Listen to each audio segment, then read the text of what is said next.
What's going on, everybody? I'm back with another video. This video is going to be looking at the Premier League match between Tottenham and Liverpool. It ended in a scoreline of 2-2, with both teams sharing a point each. Now, before we get into the tactics behind the match, be sure to check out both my books. They're online on Amazon, and there's links in the description below.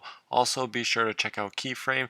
It's how I made this video, and there's a link for that in the description as well. But let's get right into the tactics behind the match. So Liverpool's build-up had more variability than usual because of some personnel choices that were forced from COVID restrictions, and this affected both teams.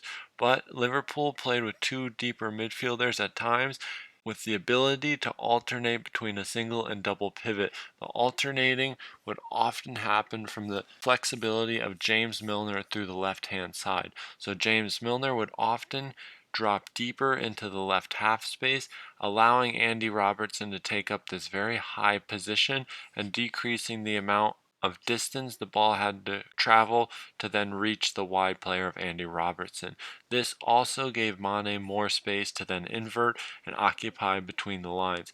We have Jota and Naby Keita as well occupying the space between the lines and looking to create a very threatening position from these three players. On the opposite side, we have Salah, the winger, playing in a more wide role, which is asymmetric to his counterpart Mane, who often inverts to then allow Robertson to occupy the wide area, mirroring Salah's position. Trent Alexander-Arnold then takes up a deeper or more narrow role to then use his qualities on the ball to hurt the opponent. So at times, this can look like a five-man midfield structure, but really it's these five players occupying these dangerous positions and rotating and interchanging to then influence these spaces and influence the defense in different ways.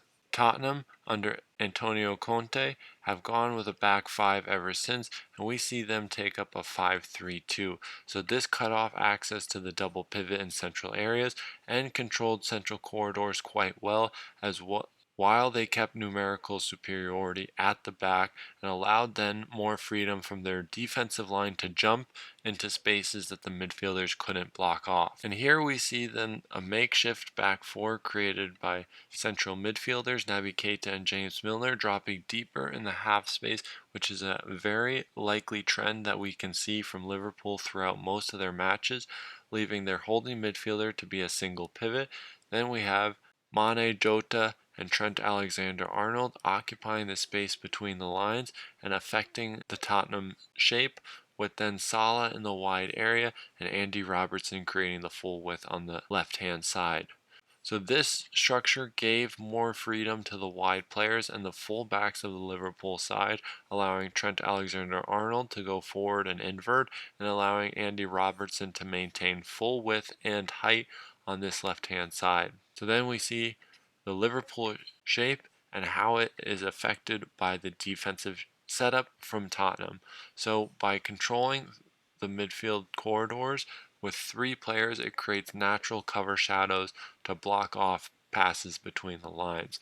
But it also then allows them to have two players to then go and press, controlling the platform area quite well against Liverpool and forcing their attack wide. So one thing I don't think Liverpool did enough of is utilizing the wide structures and wide rotations to then progress around the Tottenham block and influence and create superiority through the wider areas. And in Liverpool's 4-3-3, with their wingers often narrowing and inverting to put them closer to goal situations, it often forces the wingers to play more of a pinning or passive role to then affect the backline and force them to then be pinned to their defensive position, which then opens up room for a player like Firmino or Jota in this case to then drop into the midfield and try and create superiority that way.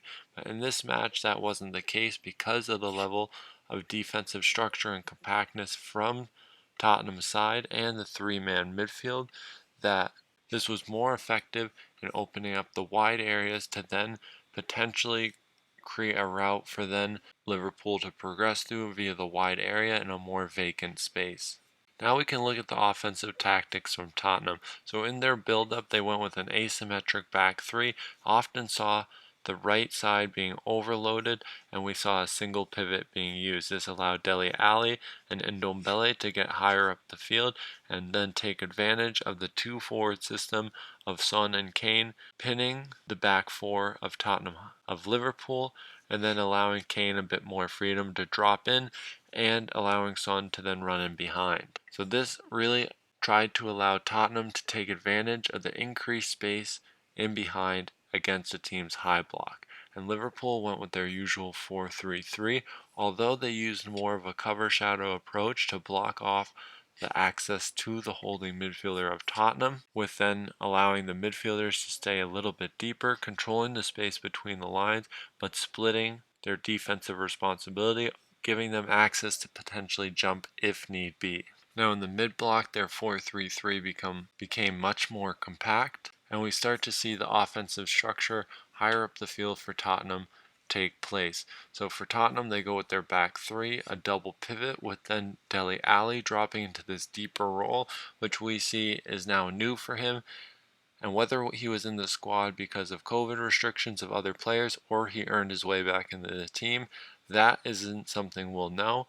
But him playing in this deeper role allowed Son to then look to move into the half space and drop deeper. So they use Son as more of a player to drop into the left half space to then create a midfield four and look to create superiority against the Liverpool midfield three, with then Harry Kane staying higher and pinning the central defenders and forcing then Son to be free. And this was all down to the attraction of the Liverpool press. So if Tottenham were able to isolate and break the Liverpool front three and access the midfield four of Tottenham, they'd have a very high chance of progressing into dangerous areas. Now this is a picture from the first half. The last picture we saw was from the second half, and we can look how similar they are, with the two holding midfielders dropping deeper or Dele Alli dropping deeper and joining the holding midfielder, I should say, with a little bit more freedom to get forward. The space between the lines for Liverpool is vacated, allowing for a Tottenham forward to then drop in and create the asymmetric midfield box of Tottenham Hotspur, with Liverpool's front three being attracted and flattened by the build-up of Tottenham. It offered more avenues for Tottenham to then break Liverpool and isolate the midfield against their numerical advantage for Tottenham. And that's where we're going to wrap up the analysis. I hope you guys enjoyed it, and I'll see you in the next one.